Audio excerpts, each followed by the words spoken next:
Assalamualaikum warahmatullahi wabarakatuh. Selamat bergabung kembali teman-teman di channel Aryobi. Semoga kita selalu dan senantiasa diberi kesehatan dan keselamatan, amin ya rabbal alamin. Baik teman-teman, pada video kali ini saya akan membahas sebuah komponen yang bernama kapasitor nonpolar seperti ini teman-teman, ataupun kapasitor high voltage, kapasitor tegangan tinggi yang teraplikasi pada lampu LED maupun pada lampu CFL semacam ini teman-teman. Kapasitor nonpolar ini sebuah kapasitor penurun tegangan yang tidak mempunyai polaritas teman-teman. Jadi di antara kedua kakinya tidak menunjukkan probe positif ataupun negatif. Jadi jika kita mengganti ataupun memasang, kita tidak usah memperhatikan probenya, melainkan dengan kapasitor tegangan tinggi seperti ini, kapasitor elko atau kapasitor elektronik. Ini sama kapasitor high voltage, yaitu kapasitor yang bertegangan 400 volt, sama seperti ini. Kapasitor nonpolar ini kisaran 250 sampai 400 volt, mungkin sampai 450-an volt. Kalau kapasitor elko ini sudah diketahui dari polaritasnya, jadi dari probe negatif ataupun probe positif. Kalau probe positif biasanya ditandai dengan tanda plus, sedangkan negatif biasanya garis hitam. Sedangkan untuk kapasitor nonpolar ini atau kapasitor dropper ini biasanya ditandai dengan seperti ini teman-teman. Mungkin kelihatan hanya sebuah garis tanda dua ini, garis ini seperti sama dengan ini. Jadi di kode mainboardnya akan tertulis semacam itu. Jadi tidak mengenal probe positif ataupun negatif.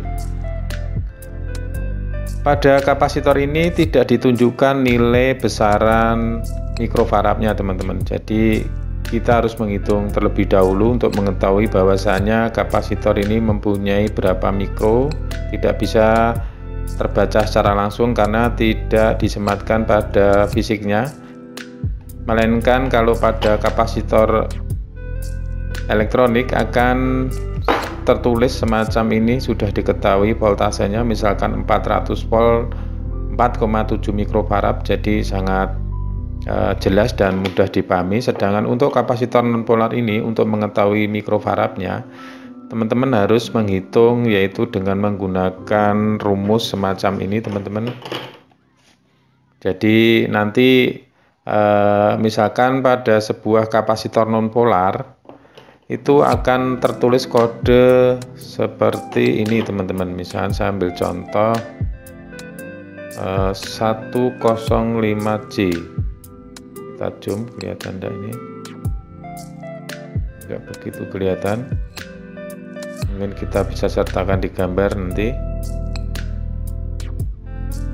Tidak kelihatan teman-teman. Jadi 105J, kalau kita ilustrasikan semacam ini teman-teman, jadi saat akan tertulis semacam ini 105J, kadang juga ada yang tertulis 165J ataupun 165K ataupun 225K.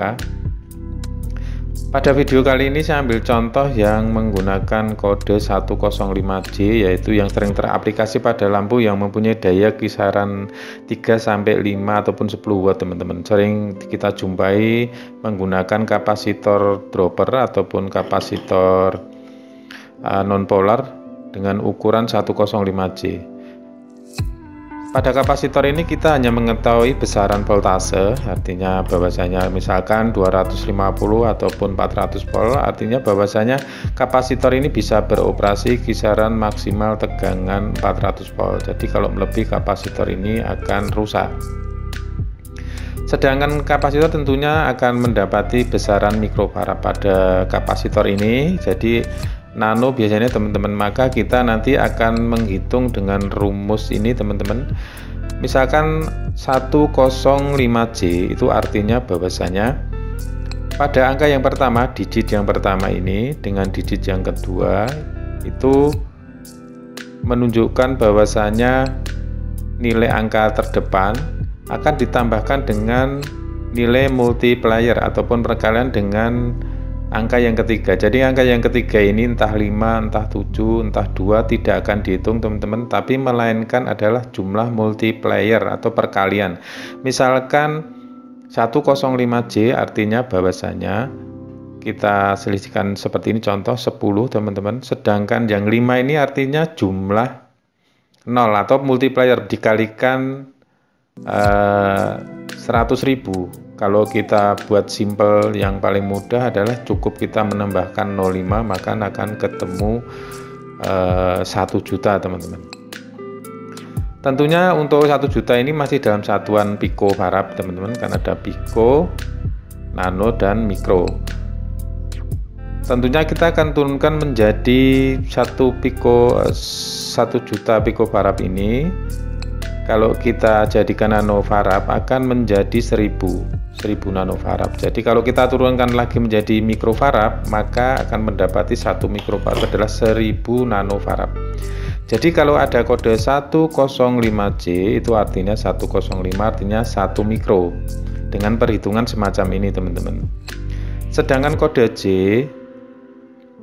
ini ada sistem toleransi atau nilai toleransi dari nilai tersebut teman-teman. Jadi kalau J ini kalau tidak salah 5%, sedangkan kalau K 10 kalau tidak salah itu. Jadi yang teman-teman perlu perhatikan adalah angka yang pertama dan kedua, sedangkan angka ketiga sebagai multiplier atau perkalian. Kalau misalkan teman susah menghitungnya, cukup menambahkan, misalkan ini 5, kita cukup menambahkan 05 sudah ketemu. Jadi semacam itu teman-teman. Bedanya kalau di kapasitor nonpolar ini tidak disertakan istilahnya nilai ataupun value mikrofaradnya pada body, jadi akan tertulis biasanya yaitu 105J, terus biasanya ada kode di atasnya CB berapa, itu menunjukkan kode produksi. Sedangkan yang kita pakai ataupun yang kita hitung adalah kode 105J ini teman-teman. Jadi intinya untuk membaca nilai mikrofarad ini teman-teman mungkin bisa mencatat ini teman-teman rumusnya. Jadi kita jadikan picofarad dulu, nano langsung turunkan menjadi mikro. Karena kadang juga ada yang 255J, ada yang 205K, macam-macam. Jadi sangat simpel sekali. Tujuannya untuk membaca ini agar teman-teman bisa mengganti, misalkan kita istilahnya mikrofarad salah dalam penggantian ini berlebih, misalkan pada lampu ini teman-teman, kalau kita mengganti nilai mikrofaradnya lebih besar, otomatis kebeban dampaknya kurang baik, lampu ini akan cepat putus. Karena pada sistem semacam ini biasanya ampere dipengaruhi dari kapasitor nonpolar ini teman-teman. Jadi kalau ini misalkan kita paralel, maka ampernya akan menambah, otomatis lampu ini akan menyala sangat terang sekali, otomatis akan cepat mati. Jadi tidak sesuai yang dikonsumsinya. Jadi semacam ini teman-teman kurang lebih cara membaca dan mengetahui mikrofarad pada kapasitor nonpolar. Dan kurang lebihnya mohon maaf dan semoga bermanfaat. Wassalamualaikum warahmatullahi wabarakatuh.